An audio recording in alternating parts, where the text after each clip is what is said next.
to meet you. Just want to let you know that I absolutely loved Echo. It was amazing. And when you did Hawkeye, did you know that you would be getting your own show? In the middle of filming Hawkeye, that's when I found out that I would be getting a number one spot on the call sheet of being Echo. And it was such an overwhelming experience. Being a first-time actor with no acting experience. It I kind of wish they had told me after Hawkeye was done filming, to kind of give me some time to, take it all in and calm down, but nope. It was just a crazy day that day. And what does it mean to you to be in a part of a show that is so inclusive and representative of both the deaf and the indigenous community?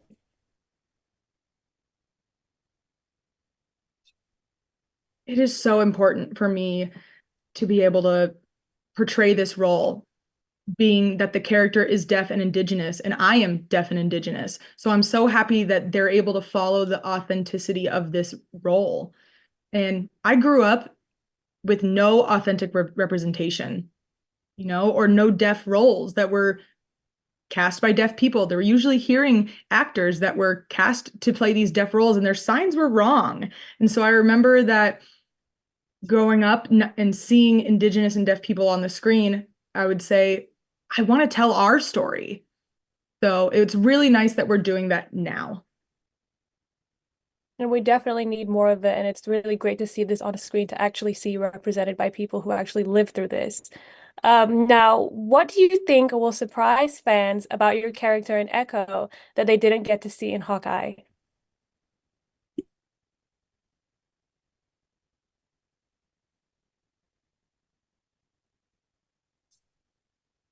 Hmm.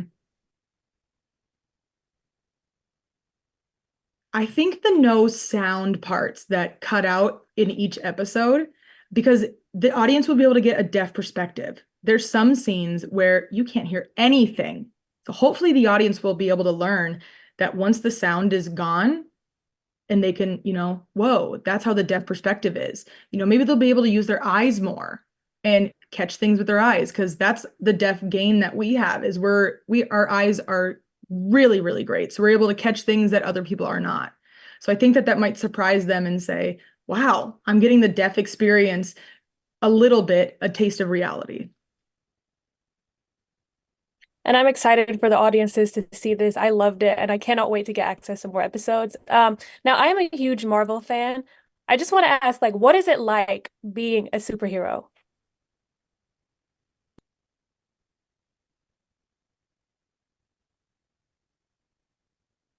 I never thought it would happen to me. I never thought I would become a superhero. Wow, it just means a lot to me. It's just crazy. I love being able to put on the superhero costume. It was made by an indigenous artist in Oklahoma. It was so beautiful, and the symbolism on it, there's just a lot of meaning behind the symbols on it as well. And it was authentically made by an indigenous artist. And it's so really nice to see indigenous superhero in an indigenous costume. We're all used to the normal costumes, and this is just different from all of those other superhero costumes. I think the audience is going to see how special and unique this will be. That was definitely one of the most important parts for me, and I love seeing that come on screen. And it was very like a changing moment, I think, for film and TV. I think to wrap, what do you want your fans and audiences to take away from Echo?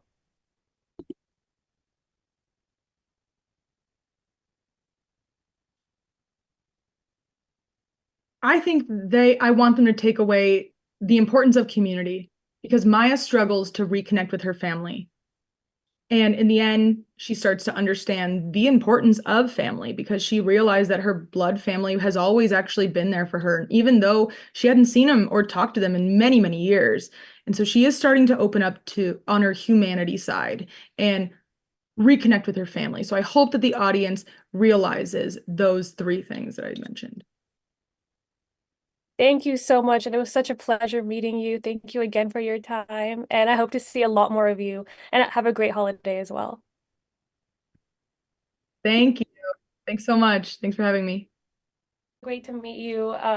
this show is a super unique, and Echo has been a major player in the Marvel comics. What did it mean for you to be a part of telling this story and bringing it to life? No, it was an incredible honor, to be involved in this project. I probably learned about the show the way everyone else did.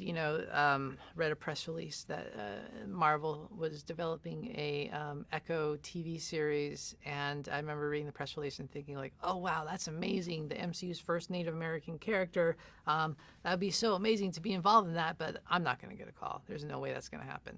But fortunately, I did, and I was able to come on board the project, and it's been an absolutely wonderful experience. And everything looks amazing on the screen. So for you, what were some of the must-haves when it came to bringing native culture into the series of making everything authentic? Yeah, I think representation was, it wasn't a maybe, it was a must. I think um, that's it's kind of a buzzword nowadays, but I think just for myself, I come from multiple marginalized communities, and so I don't know any other way of being in the world. Some people might call it representation. I just call myself walking down the street in the morning. So, but I think for us, with in terms of the both indigenous side and the deaf side of things, because that was so important to us, that meant that we had deaf writers and indigenous writers in the writers' room. That meant that we had deaf and indigenous consultants behind the camera. We had an American Sign Language master in Doug Ridloff, and we had a Choctaw language expert who helped translate our Choctaw language. And then, in the same way that we had people behind the camera, we also had both deaf and indigenous actors in front of the camera playing deaf and indigenous characters. So you could say representation was kind of important to us. And it's exactly what we need and the changes that we're seeing with Marvel. And I'm like a huge fan of Marvel, but do you think for people who haven't seen the previous series or like are not like familiar with the MCU, is there an entry point for them to come into this series and get into it without seeing anything previously? Yeah, I think that's one of the great things about the new sort of Marvel spotlight. Uh, we try to design this series in a way where you don't have to have seen six other television shows or 23 other MCU feature films coming into this. And I think that's one of the great things about, because we're exploring a previously unseen corner of the MCU, and also just sort of, I think, the Native American experience in general, that actually gave us a lot of creative freedom to tell our own unique story, and invite people in who didn't have to. You don't have to have done your homework coming into this. Exactly. Now, I just want to wrap it up with what were some of the highlights on working on this for you? Oh, the highlights. I think, obviously, having the chance to work with so many amazing actors, Alaqua Cox, Vincent D'Onofrio, Charlie Cox, Deborah Jacobs, Chaske Spencer, Cody Lightning, Zom Clarendon, Graham Greene, Tantu Cardinal. I think those, everyone I just sort of mentioned, sort of is somebody who's either a friend or someone I admire as an actor. So for myself, it was just this embarrassment of riches of getting a chance to work with both people I admire, but also friends. Thank you so much. I'm so excited to see the rest of the episodes. Thank you so much. Thank you. Thank you and have a good holiday. Thanks, you too. Bye. Hope you're both well. So great meeting you. I You just got this also. horrifying notification that my battery is low, but we should be fine. If we're not, I'm so sorry, but I think we're good. So I just have to ask, after seeing the first three episodes, what was your initial reactions in knowing that Hawkeye was going to be turned into a spinoff called Echo? I was so hype hearing that we would be following the character of Maya Lopez, who I thought Alaqua played so beautifully and so powerfully in Hawkeye. And so I knew that I needed to jump at the opportunity when I saw there was an audition for it. And I have to say that Alaqua, like, as incredible as she was in Hawkeye, that in Echo she just like really commands the Yeah. screen and finds her footing and is so powerful in all of it. Mhm. Definitely. Now, the show is celebrated for its representation of the deaf and indigenous community. What did this mean for both of you to come onto this? Oh, very important. I'm very honored to be a part of this show because I do feel like it's an opening a door. to other opportunities, and also just to see into the world, have the audience come see into this world, this beautiful world that they've created through the brilliant writing of the Indigenous writers and the ASL writers as well. I think everyone's going to really enjoy the show. Yeah. Definitely. And how did you both approach playing your characters authentically? Were you able to bring in some of your own experiences? I don't have a whole lot in common with the character I play, Bonnie in Echo, except for the fact that I'm a sibling. I have 3 siblings in this, and in this, even though Bonnie is technically cousins with Maya, they're much closer than that, and they're sisters. And Bonnie is somebody who is really proficient in ASL and American Sign Language, and she's somebody who can communicate really closely with Maya, which is a reason why they ended up getting so had such a close bond. So when they are ripped apart and are separated, Bonnie has to kind of reckon with Maya coming back to town, and to reckon with who this person is who's standing in front of her, who's become this brutal killer. And I think when preparing for the role of Bonnie, I didn't previously know American Sign Language. I'd always wanted to learn, and so that was really a priority for me in taking classes and making sure that I had the lines down, specifically playing somebody who is a CODA, a child of deaf adults. And then when it came to working with Alaqua, we both wanted to make sure that we really felt the history between Maya and Bonnie, and that you could feel the love and the tension, even if they're across the room from each other, that it's filled with that. So we created memories, we played like these little games, we got each other these like little gifts, and yeah, there was a lot of prep work that was done into portraying Bonnie and her relationship with Maya. So my follow-up question was, what have you guys learned from being a part of the show, which you partially already asked, but I would say the ASL also just being a part of this community, being part of this, I guess, history in some way with Marvel and the Indigenous community and the ASL community. I'm really excited for the audience to see this. It's very dark and very gritty, and Alaqua Cox brings mad game to her character.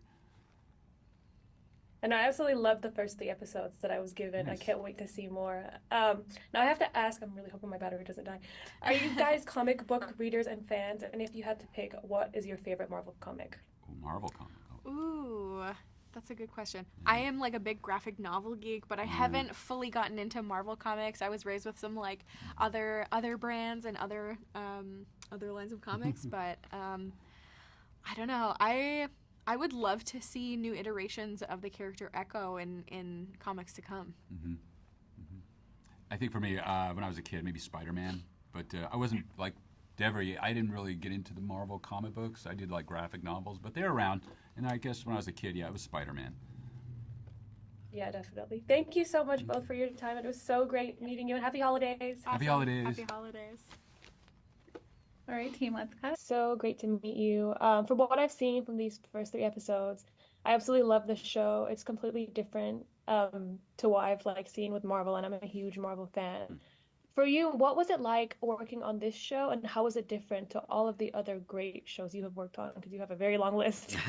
Well, thank you. This one was unique in that it was definitely more character driven and more about a complex character going through relatively grounded situations. She's a big villain with big aspirations of villainy and wants to be the head of this crime world when we meet her. But what she goes through on the show is actually a relatively common emotional thing that we all kind of have to go through about family and going home, returning home for the first time after 20 years. So that was fun that we got to play with some real world emotions, and also shooting all out on location in Atlanta for Oklahoma really gave this show a unique look for us at Marvel, that everything is so beautiful and rich and done in camera. So those are 2 very specific answers to that question. But yeah, it was cool to spend time with a character that allowed us a more intimate setting, and a very complex character we get to spend a lot of time with over 5 episodes. I completely agree. Now, when you're bringing something like this to life, what for you are like the most important elements to include and make everything authentic to the audience? Well, first and foremost is always to make the most entertaining show possible. And then in terms of authenticity, when you're telling a story about a character like Maya Lopez, who is deaf, who is native, we wanted to make sure that we were just honoring those aspects of the character the way we would for any other character. So we made sure we were always surrounded with good people on from the Choctaw Nation. Made this show with us. We had producers that were deaf with us, writers that were deaf. We just made sure that everyone behind the camera was able to ensure that the representation on screen was as authentic as possible. And for you, what have you personally learned while working on this? I learned a lot working on this show. It was fun to go from working on movies to television. That was fun. We really the speed picks up a little bit, so that was interesting and unique. But it was also fun getting to make this show with Sydney Freeland every day, and think we're just making some fun Marvel television show. But then, cut to a year later, we got to go show the Choctaw Nation the first 2 episodes in Oklahoma.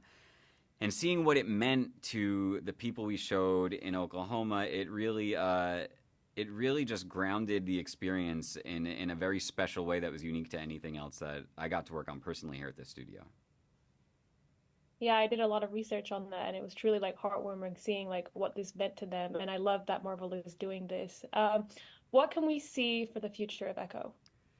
Oh boy, I hope we see a lot more Echo in these new characters that we introduced. The hope at Marvel Studios is always when we introduce somebody like Maya Lopez that we would see her again. But in this show specifically, we introduced a whole new cast of characters with her. So I really hope, whether that's in more Echo in the future or if these characters might pop up again in other places in the MCU, as our characters tend to do, that's what my personal hope is for these characters. And that's what I love about Marvel. Thank you so much for your time. It was such a great pleasure meeting you. Thank you so Have much. a great holiday. You too. Thank you. Cut.